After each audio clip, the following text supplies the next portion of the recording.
നമസ്കാരം, പ്രവാസി മലയാളിയിലേക്ക് സ്വാഗതം.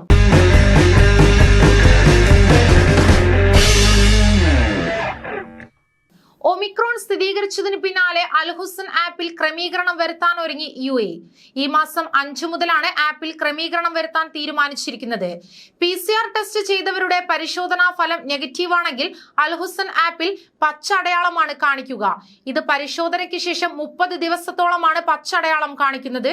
ഇതുകൂടാതെ ഡിസംബർ 5 മുതൽ ഇത് 14 ദിവസത്തേക്കാക്കി ചുരുക്കിയെന്ന് UAE ആരോഗ്യ മന്ത്രാലയം വ്യക്തമാക്കിയിരിക്കുന്നു.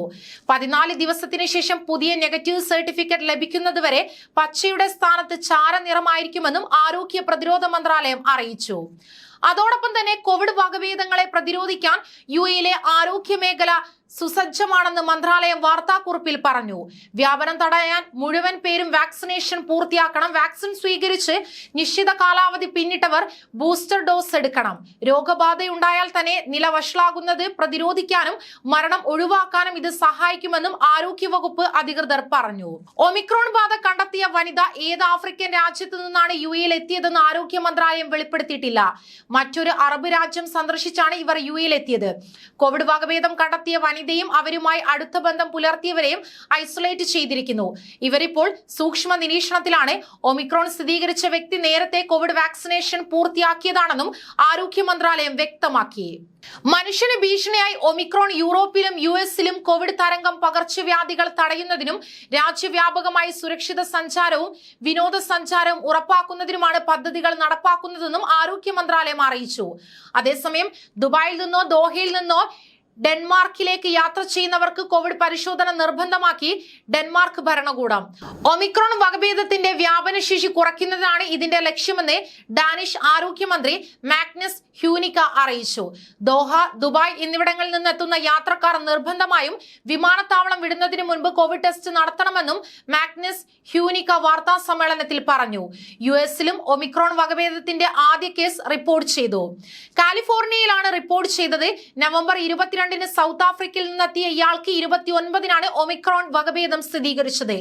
ഇയാൾക്ക് 2 ഡോസ് വാക്സിൻ സ്വീകരിക്കുന്നുവെങ്കിൽ ബൂസ്റ്റർ വാക്സിൻ സ്വീകരിക്കാത്തതിനാൽ ചെറിയ രീതിയിലുള്ള ലക്ഷണങ്ങൾ ഉണ്ടായിരുന്നുവെന്ന് അധികൃതർ അറിയിച്ചു.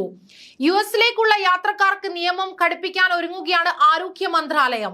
വിമാനം പുറപ്പെടുന്നതിന് 1 ദിവസം മുമ്പെടുത്ത Covid vaccination certificate, vaccination status എന്നിവ നിർബന്ധമാക്കും. ഇത് US-ൽ എത്തിച്ചേർന്നാലും ബാധകമായിരിക്കുമെന്നും അധികൃതർ അറിയിച്ചു. അതേസമയം പുതിയ വകഭേദത്തെക്കുറിച്ച് ഇപ്പോഴും സംശയങ്ങൾ ഉള്ളതായി അധികൃതർ അറിയിച്ചിരിക്കുന്നു.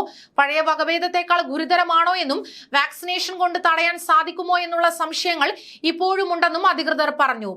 കഴിഞ്ഞ ദിവസം ഡെൻമാർക്കിൽ ദക്ഷിണാഫ്രിക്കയിൽ നിന്നെത്തിയ 4 പേർക്ക് ഒമൈക്രോൺ വകഭേദം സ്ഥിരീകരിച്ചിരുന്നു. 2 പേർക്ക് ഒമൈക്രോൺ സ്ഥിരീകരിച്ചതായി ഡെൻമാർക്ക് കഴിഞ്ഞ ദിവസം പറഞ്ഞിരുന്നു. ഡെൻമാർക്ക് കൂടാതെ നെതർലാൻഡ്, ജർമ്മനി, ഇറ്റലി, ജപ്പാൻ എന്നിവിടങ്ങളിലും ഒമൈക്രോൺ വകഭേദം സ്ഥിരീകരിച്ചിരുന്നു. നിലവിൽ 16 രാജ്യങ്ങളിലാണ് ഒമൈക്രോൺ വകഭേദം റിപ്പോർട്ട് ചെയ്തത്. UAE, ദക്ഷിണ Korea, Saudi Arabia, Nigeria, Japan, Spain, Netherland, Portugal, UK, Australia, Germany, Italy, check republic, Belgium എന്നീ രാജ്യങ്ങളിലാണ് നിലവിൽ ഒമൈക്രോൺ വകഭേദം സ്ഥിരീകരിച്ചിരിക്കുന്നത്. കൂടുതൽ വാർത്തകൾക്കായി ഈ ചാനൽ സബ്സ്ക്രൈബ് ചെയ്യുക.